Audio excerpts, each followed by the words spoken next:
Hello, my name is Mark Lugo, and this is my reflection on how I have achieved the objectives of this class. And let's get right to it. So I'm first asked to prove if I have learned or failed to learn our content objectives. As far as the first one, gained an understanding of the relationship between people's assumptions about gender and men and women's living experiences. This is still very hard for me to comprehend, I will admit, mostly because stuff like intersectionality and interreactionalist theory of gender, stuff like that, is very hard for me to comprehend as a concept right now. So therefore, I don't really have a solid understanding of this relationship. I do know it exists. I do know that there are relationships between men and women's assumptions, and it's rooted inside our everyday life. And that's probably as far as I can go with that first objective. For the second objective, examined the variation in women's experiences both within and outside the United States.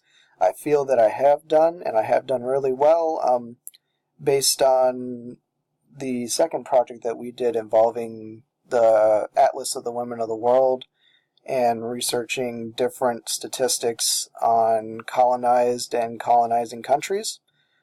Upon doing this project, I did notice a lot of interesting statistics that compared drastically between my colonized country, India, and the United States.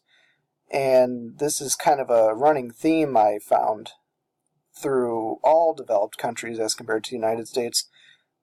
And the statistics as far as literacy rate and birth rate and the age at which women are married are very different compared to that in India and other developed countries as compared to the United States.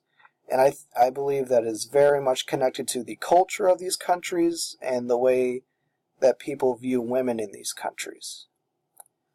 As far as the third objective, gain some comprehension of the ways in which social institutions are organized around assumptions about gender.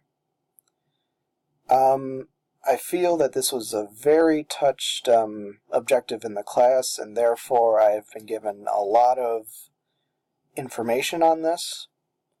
I feel that we have really talked about the mass media sexualizing women and how that sort of engulfs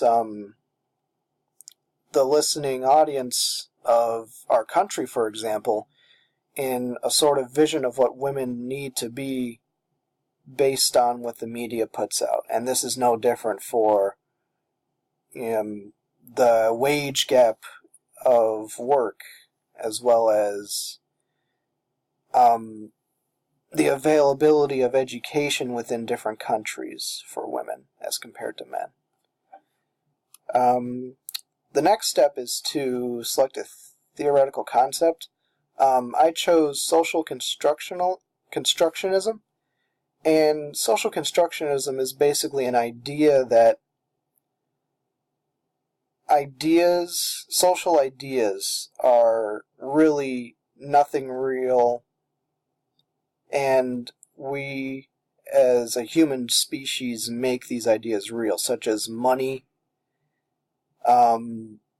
sets of power, and this also affects towards gender as far as fashion and habits between men and women.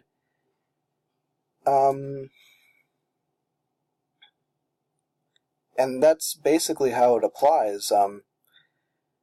Social constructionism is everywhere as far as the media and the work environment, on how people need to dress based on gender, even based on their level of quote-unquote professionalism. The third topic is ethics and social responsibility objectives. The first one is to understand the historical, philosophical basis of ethical decision-making. I believe I've done this very well by allowing people their opinions and giving my constructive criticism as well as adding on to other people's opinions. And I think that applies to using independent thinking and critical analysis. I never really had a blunt remark in our class about anything. Never have I had any blunt thoughts. I always came with an open mind into class. Demonstrate the ability to make personal and professional decisions by applying knowledge and skills. Study of ethics and theories and social responsibility.